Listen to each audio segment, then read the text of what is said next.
स्वकथामृतं तप्तजीवनं कविभिरीडितं कल्मषापहं श्रवणमङ्गलं श्रीमदाततं ভুবি গিনন্তি যে ভুরিদা জানা। জয় ঠাকুর। গতকাল আমরা প্রথম পরিচ্ছেদ পাঠ করেছিলাম। আজকে দ্বিতীয় পরিচ্ছেদ।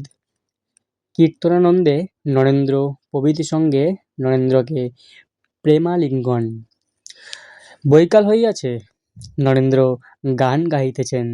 রাখাল, লাটু, মাস্টার, নরেন্দ্রের ব্রাহ্মবন্ধু, প্রিয়, হাজরা সকলে আছেন। নরেন্দ্র কীর্তন গাইলেন। খোল বাজিতে লাগিল। চিন্তয় মম মানস হরি চিদ্ঘন নিরঞ্জন কিবা অনুপমম ভাতি মোহন মূরতি ভক্ত হৃদয় রঞ্জন নবরাগে রঞ্জিত কোটি শশী বিনন্দিত কিবা বিজলি চমকে সেরূপে অলোকে পুলকে শিহরে জীবন হৃদি কমলাসনে ভাবতার চরণ দেখো শান্ত মনে প্রেম নয়নে অপরূপ প্রিয় দর্শন চিদানন্দ রাসে ভক্তি যোগাবেশে হৌরে চিরমগন। নরেন্দ্র আবার গাহিলেন। সত্যং শিব সুন্দর রূপ ভাতি হৃদি মন্দিরে নিরখি নিরখি অনুদিন মোরা ডুবিব রূপ সাগরে সেদিন কবে হবে দীনজনের ভগ্যনাথ জ্ঞান অনন্ত রূপে পশিবে নাথ মম হৃদে অবাক হইয়া অধীর মম শরণ লইবে শ্রীপদে আনন্দ অমৃত রূপে উদিবে হৃদয়ে আকাশে চন্দ্র উদিলে চকর যেমন কিরয়ে মম হরষে আমরাও নাথ তেমনি করে মাতিব তব প্রকাশে শান্তং শিব দ্বিতীয় রাজ রাজ চরণে বিকাইব ওহে প্রাণ সখা সফল করিব জীবনে এমন অধিকার কোথা পাব আর স্বর্গভোগ জীবনে শুদ্ধ ম পাওয়া পবিদ্যাং রূপ হেরিয়া নাথ তোমার আলোক দেখিলে আধার যেমন যায় পলাইয়া সত্তর তেমনি না তোমার প্রকাশ পলাইব পাপ আঁধার। এভাবে তিনি গান গাইলেন। এরপর নরেন্দ্র দাদি ভক্তেরা ঠাকুরকে বেড়িয়া বেড়িয়া কীর্তন করিতেছেন। কখনো গাইতেছেন প্রেমানন্দ রসে হৌরে চিরমগন, আবার কখনো গাইতেছেন সত্যং শিব সুন্দর রূপ ভাতি হৃদি মন্দিরে। অবশেষে নরেন্দ্র নিজ খোল ধরিছেন ও মত্ত হইয়া ঠাকুরের সঙ্গে গাহিতেছেন আনন্দ বদনে বল মধুর হরিনাম। কীর্তনান্তে নরেন্দ্রকে ঠাকুর অনেকক্ষণ ধরিয়া বারবার আলিঙ্গন করিলেন, বলিতেছেন তুমি আজ আমায় যে আনন্দ দিলে। আজ ঠাকুরের হৃদয় মধ্যস্থ প্রেমের উৎস উচ্ছ্বসিত হইয়াছে। রাত প্রায় 8টা, তথাপি প্রেমোন্মত্ত হইয়া একাকী বারান্দায় বিচরণ করিতেছেন। উত্তরের লম্বা বারান্দায় আসিয়াছেন ও দ্রুত পদে বারান্দায় এক সীমা হইতে অন্য সীমা পর্যন্ত পাদচারণ করিতেছেন। মাঝে মাঝে মার সঙ্গে কি কথা কহিতেছেন, হঠাৎ উন্মাতের ন্যায় বলিয়া উঠিলেন, তুই আমার কি করবি? মা যার সহায় তার মায়া কি করিতে পারে? এ কথা কি বলিতেছেন? নরেন্দ্র মাস্টার প্রিয় রাত্রে থাকিবেন। নরেন্দ্র থাকিবেন। ঠাকুরের আনন্দের সীমা নাই। রাত্রিকালীন আহার প্রস্তুত। শ্রীসীমা নহবতে আছেন। রুটি, ছোলার ডাল ইত্যাদি প্রস্তুত করিয়া ভক্তরা খাইবেন বলিয়াও পাঠাইয়াছেন। ভক্তেরা মাঝে মাঝে থাকেন। সুরেন্দ্র মাসে মাসে কিছু খরচ দেন। আহার প্রস্তুত। ঠাকুরের ঘরের দক্ষিণ পূর্ব বারান্দায় জায়গা হইতেছে। নরেন্দ্র প্রভৃতিকে স্কুল ও অন্যান্য বিষয় কথা কহিতে নিষেধ। ঘরের পূর্ব দিকের দরজার কাছে নরেন্দ্রাদি গল্প করিতেছেন। নরেন্দ্র: আজকাল ছোকরারা কিরকম দেখছেন? মাস্টার: মন্দ নয়, তবে ধর্মোপদেশ কিছু হয় না। নরেন্দ্র: নিজে যা দেখেছি তাতে বোধহয় সব অধঃপাতে যাচ্ছে। বার্সা, ইয়ার্কি, বাবুয়ানা, স্কুল পালানো এসব সর্বদা দেখা যায়। এমনকি দেখেছি যে কুস্তানেও যায়।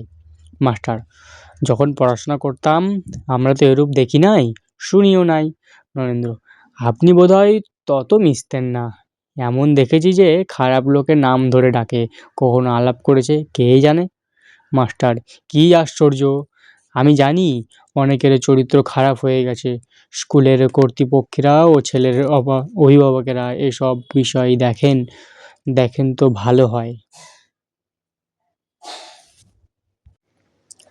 ঈশ্বর কথাই কথা, আত্মানাং বা বীজানিত অন্নাং ব্যাচাং বেমন্নাথ, এরূপ কথাবার্তা চলিতেছে। ঠাকুর শ্রীরামকৃষ্ণ ঘরের ভিতর হইতে তাহাদের কাছে আসিলেন ও হাসিতে হাসিতে বলিতেছেন, কি গো, তোমাদের কি কথা হচ্ছে? নরেন্দ্র বলিলেন, এর সঙ্গে স্কুলের কথাবার্তা হচ্ছিল।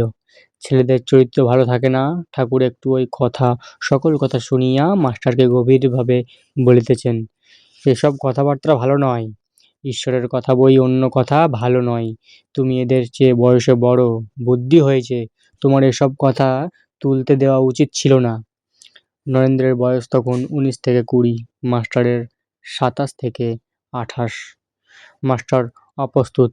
নরেন্দ্রাদি ভক্তগণ চুপ করিয়া রহিলেন। ঠাকুর শ্রীরামকৃষ্ণ দাঁড়াইয়া হাসিতে হাসিতে নরেন্দ্রদাদি ভক্তগণকে খাওয়াইতেছেন। ঠাকুরের আজ মহা আনন্দ। নরেন্দ্রাদি ভক্তেরা আহার করিয়া ঠাকুরের ঘরের মেঝেতে বসিয়া বিশ্রাম করিতেছেন ও ঠাকুরের সঙ্গে গল্প করিতেছেন। আনন্দের হাট বসিয়াছে। কথা কহিতে কহিতে নরেন্দ্রকে ঠাকুর বলিতেছেন, চিরাকাশে হল পূর্ণ হেমচন্দ্রোদয় হে, এই গানটি একবার গা না। নরেন্দ্র গাহিতে আরম্ভ করিলেন। অমনি সঙ্গে সঙ্গে খোল করতাল অন্য ভক্তগণ বেড়াইতে লাগিলেন। চিদাকাশে হল পূর্ণ হেমচন্দ্রোদয় হে, উথলিল প্রেম সিন্ধু কি আনন্দময় হে, জয় দয়াময়ী জয় দয়াময়ী জয় দয়াময়ী। চারিদিকে ঝলমল করে ভক্ত গ্রহদল, ভক্ত সঙ্গে ভক্ত সখা লীলারসময় হে। জয় দয়াময়ী জয় দয়াময়ী জয় দয়াময়ী। স্বর্গের দুয়ার খুলি আনন্দ লহরী তুলি, নববিধান বসন্ত সমীরণ বই, ছুটে তাহে মন্দ মন্দ লীলা রস প্রেম গন্ধ, ঘ্রাণে যোগী বিন্দু যোগানন্দে মত্ত হে হয়ে হে। জয় দয়াময়ী জয় দয়াময়ী জয় দয়াময়ী। ভবসিন্ধু জলে বিধান কমলে আনন্দময়ী বিরাজে, আবেশে ব্যাকুল ভক্ত অলিকুল পিয়ে সুধা তার মাঝে। দেখো দেখো মায়ের প্রসন্ন বদন, চিত্ত বিনোদন ভুবন মোহন, পদতলে দলে দলে সাধুগণ নাচে গায়ে প্রেম হইয়ে মগন। কিবা অপরূপ আহা মরি মরি, জুড়াইল প্রাণ দর্শন করি, প্রেমদাসে বলে সবে পায়ে ধরি, গাও ভাই মায়ের জয়। কীর্তন করিতে করিতে ঠাকুর শ্রীরামকৃষ্ণ নৃত্য করিতেছেন, ভক্তেরাও তাহাকে বেড়াইয়া নৃত্য করিতেছেন। কীর্তনান্তে ঠাকুর উত্তর পূর্ব বারান্দায় বেড়াইতেছেন। হাজরা মহাশয় বারান্দার উত্তরাংশে বসিয়া আছেন। ঠাকুর সেখানে গিয়া বসিলেন। মাস্টার সেখানে বসিয়াছেন ও হাজরার সঙ্গে কথা কহিতেছেন। ঠাকুর একটি ভক্তকে জিজ্ঞাসা করিলেন, তুমি স্বপ্ন টপ্ন দেখো? ভক্ত, একটা আশ্চর্য স্বপ্ন দেখেছি। এই জগৎ জল, অনন্ত জলরাশি, কয়েকখানা নৌকা ভাসিতেছিল, হঠাৎ জলোচ্ছ্বাসে ডুবে গেল।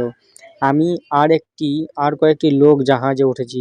এমন সময় সে অকুল সমুদ্রের উপর দিয়ে এক ব্রাহ্মণ চলে যাচ্ছেন। আমি জিজ্ঞাসা করিলাম, আপনি কেমন করে যাচ্ছেন? ব্রাহ্মণটি একটু হেসে বললেন, এখানে কোনো কষ্ট নাই, জলের নিচে বরাবর সাঁকো আছে। জিজ্ঞাসা করলাম, আপনি কোথায় যাচ্ছেন? তিনি বললেন, ভবানীপুর যাচ্ছি। আমি বললাম, একটু দাঁড়ান, আমিও আপনার সঙ্গে যাব। রামকৃষ্ণ, আমার এ কথা শুনে রোমাঞ্চ হচ্ছে। ভক্ত ব্রাহ্মণটিকে বললেন, আমার এখন তাড়াতাড়ি, তোমার নামতে দেরি, এখন আসি, এ পথ দেখে রাখো তুমি, তারপর এসো। শ্রীরামকৃষ্ণ, আমার রোমাঞ্চ হচ্ছে, তুমি শীঘ্র মন্ত্র লও। রাত 11টা হইয়াছে। নরেন্দ্রাদি ভক্তগণ ঠাকুরের ঘরের মেঝেতে বিছানা করিয়া শয়ন করিলেন। নিদ্রাভঙ্গের পর ভক্তেরা কেউ কেউ দেখিতেছেন যে প্রভাত হইয়াছে। 17ই অক্টোবর 1882, মঙ্গলবার, একলা কার্তিক, শুক্লা পঞ্চমী। শ্রীরামকৃষ্ণ বালকের ন্যায় দিগম্বর ঠাকুরদের নাম করিতে করিতে ঘরে বেড়াইতেছেন। কখনো গঙ্গা দর্শন, কখন ঠাকুরের ছবির কাছে গিয়া প্রণাম, কখনো বা মধুর স্বরে নাম কীর্তন, কখনো বলিতেছেন বেদ, পুরাণ, তত্ত্ব, গীতা, গায়ত্রী, ভাগবত, ভক্ত ভগবান, গীতা উদ্দেশ্য করিয়া অনেকবার বলিতেছেন, ত্যাগী ত্যাগী ত্যাগী ত্যাগী, কখনো বা তুমি ব্রহ্ম, তুমি শক্তি, তুমি পুরুষ, তুমি প্রকৃতি, তুমি বিরাট, তুমি স্বরাট, তুমি নিত্য, তুমি লীলাময়ী, তুমি চতুর্বিংশতি তত্ত্ব। এদিকে কালী মন্দিরে ও রাধাকান্তের মন্দিরে মঙ্গল আরতি হইতেছে ও শাঁখ ঘণ্টা বাজিতেছিল।